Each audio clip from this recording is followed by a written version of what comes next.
Hello everyone, welcome to your own channel financial planning by Rishi मरा। Last time हमने बात की थी पावर ऑफ कंपाउंडिंग पे कि मतलब हम कंपाउंडिंग से कितना पैसा बना सकते हैं। अब हम अगली बात करेंगे कि हमारा एसेट एलोकेशन क्या होती है। बेसिकली एसेट एलोकेशन जो है it is the most important aspect of investing. Total investing में सबसे इम्पॉर्टेंट एस्पेक्ट है एसेट एलोकेशन। तो इस वीडियो को ज़रूर देखिए, ध्यान से देखिए ताकि आपको ये पूरा कॉन्सेप्ट समझ में आ सके। फर्स्ट स्लाइड में हम देखते हैं right way to do asset allocation.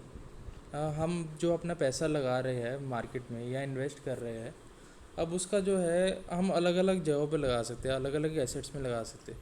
कुछ हम कैश रख सकते हैं, फिक्स्ड इनकम में लगा सकते हैं, एफडीज लगा सकते हैं, रियल एस्टेट में लगा सकते हैं, या हम जो है म्यूचुअल फंड्स में लगा सकते हैं या स्टॉक्स में लगा सकते हैं। तो हमारे पास बहुत सारे ऑप्शंस हैं। पर फिर आप एक बात करिए कि अगर जो है स्टॉक्स में या म्यूचुअल फंड्स में बहुत हाई रिटर्न आती है, तो हम सारा का सारा पैसा जो है उसमें क्यों नहीं लगाते। उसको हम आगे समझेंगे। सबसे पहले हमने देखा कि आज के टॉपिक्स क्या क्या है। व्हाट इज़ एसेट एलोकेशन, ये एसेट एलोकेशन क्या है। दूसरा टॉपिक है स्ट्रेटेजिक एसेट एलोकेशन।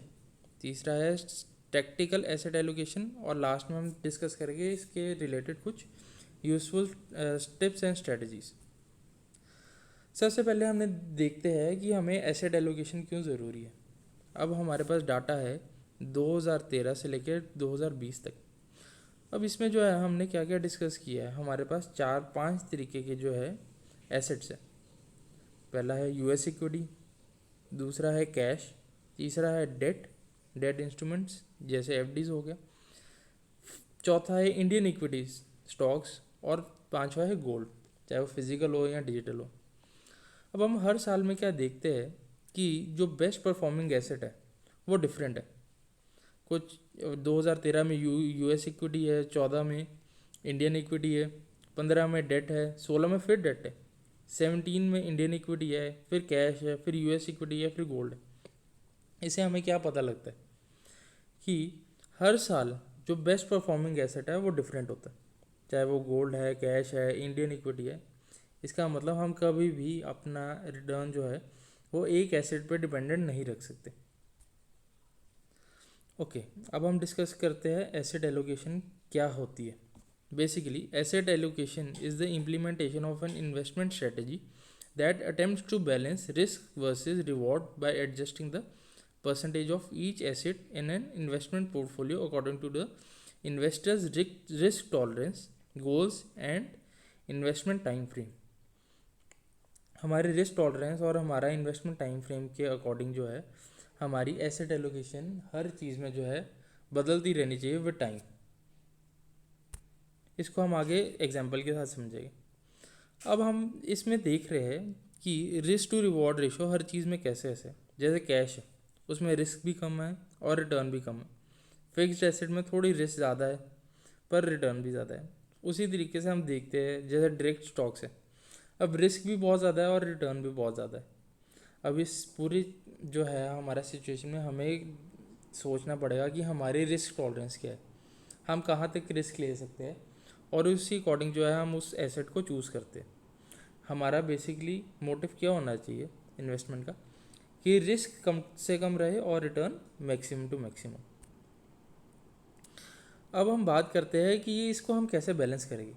दो चीज़ें होती है इसको बैलेंस करने की, या तो हम कोरिलेटेड टर्म में जाएं या हम अनकोरिलेटेड टर्म में जाएं।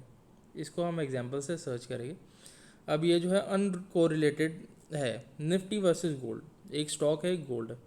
अब हम सारे ग्राफ में देखते हैं कि ये अनकोरिलेटेड है। अगर इक्विटीज़ बढ़ रही है तो गोल्ड जो है नहीं बढ़ रहा, या गोल्ड बढ़ रहा है तो इक्विटीज़ नहीं बढ़ रहा, मतलब ये इन्वर्सली रिलेटेड है, डायरेक्टली रिलेटेड नहीं है।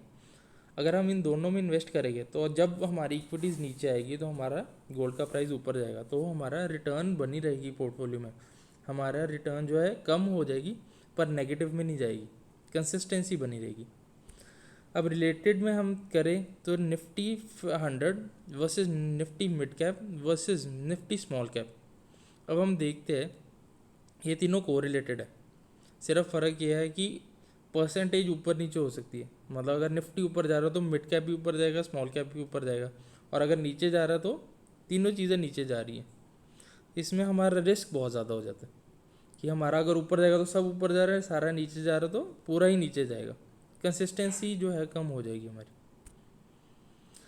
अब हम देखते हैं, हमने ये सारा तो समझ लिया कि हम कैसे किस एसेट में लगाने चाहिए, कैसे करने चाहिए। अब आपका अगला क्वेश्चन होगा कि हम इसको कैसे जज करें। इसके दो तरीके हैं। पहला तरीका है कि age based asset allocation. Age based asset allocation में हम क्या करते हैं, 100 माइनस जो आपकी एज है, जो आया जैसे 20 साल की एज है, 100 माइनस 20 80 हो गया। वो 80% को आपने इक्विटीज़ में लगाना और 20% को फिक्स्ड एसेट में लगाना है।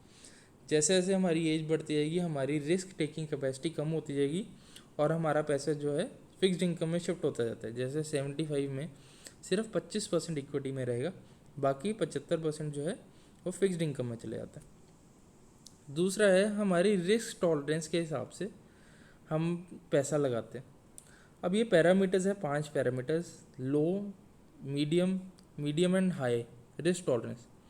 अब हमें अपने आप से ये सारे क्वेश्चंस पूछने हैं और हमें जज करना है हमारी रिस्क टॉलरेंस क्या है या हमारी रिस्क एपिटाइट क्या है। जैसी हमारी रिस्क एपिटाइट है उसी तरीके से हमें अपना पैसा लगाना होता है।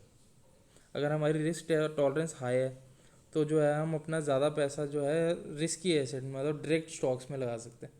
अगर हमारी रिस्क टॉलरेंस ही बहुत लो है तो हम अपना पैसा जो है उसमें फिक्स्ड एसेट या एफडीज़ में लगाएंगे। अब हम देखते हैं एसेट एलोकेशन पोर्टफोलियो। ये जो है एक बेसिक पोर्टफोलियो है कि मतलब आपके रिस्क टॉलरेंस के हिसाब से aggressive growth, moderate, income and conservative risk tolerance के हिसाब से बाय एन एग्जांपल दिखाया हुआ है कि कितना कितना पैसा आप कहाँ कहाँ लगा सकते हैं। अब हम ये देखते हैं year by year her risk tolerance के हिसाब से हमारा क्या रिटर्न आती है। अब जो कंजर्वेटिव है उसका हम देखें तो जो है रिटर्न कम है पर कांस्टेंट है। अगर अग्रेसिव के हिसाब से देखें तो रिटर्न हाई है पर हमारा कांस्टेंट रिटर्न नहीं है। अब इसको तो हमें खुद चूज़ करना है अपने रिस्क टॉलरेंस के हिसाब से कि हम कहाँ पर बैठे हैं या हम कौन से इन्वेस्टर है। नेक्स्ट चीज़ होती है टेक्टिकल एसेट एलोकेशंस। इसमें क्या होता है कि अगर सपोज कीजिए स्टॉक 1000 का था या निफ्टी 1000 पे है, अगर वो 1500 चली गई मतलब 50% की आपकी रिटर्न आ गई तो आपको उस पैसे को थोड़ा जो है डाइवर्सिफाई करना चाहिए। स्टॉक से आपको गोल्ड में जाना चाहिए या फिक्स्ड एसेट में जाना चाहिए। उसी तरीके जैसे जैसे सिचुएशंस बदलती है हमें अपनी एलोकेशन भी बदलनी पड़ती है। अब भाई यूजफुल ट्रिक्स एंड स्ट्रेटजीज तो हमने सारी बात कर ली। अब क्या चीज़ है, टिप्स हमारे पास क्या होनी चाहिए। पहली चीज़ हमें अपने आप को अपनी मैंटेलिटी को बॉक्स नहीं करके रखना चाहिए अपनी रिस्क एपिटाइट के हिसाब से। मतलब आज हमारी रिस्क कैपिटल एग्रेसिव है तो हो सकता है कुछ साल बाद हमारी मॉडरेट हो जाए या हमारा लो हो जाए। उसके अकॉर्डिंगली हमें अपना जो है पोर्टफोलियो जो है वो क्लासीफाई करना पड़ेगा और उसको जो है रीजिग करना पड़ेगा। Second point, building a strategy as per your present situation, goals and risk type.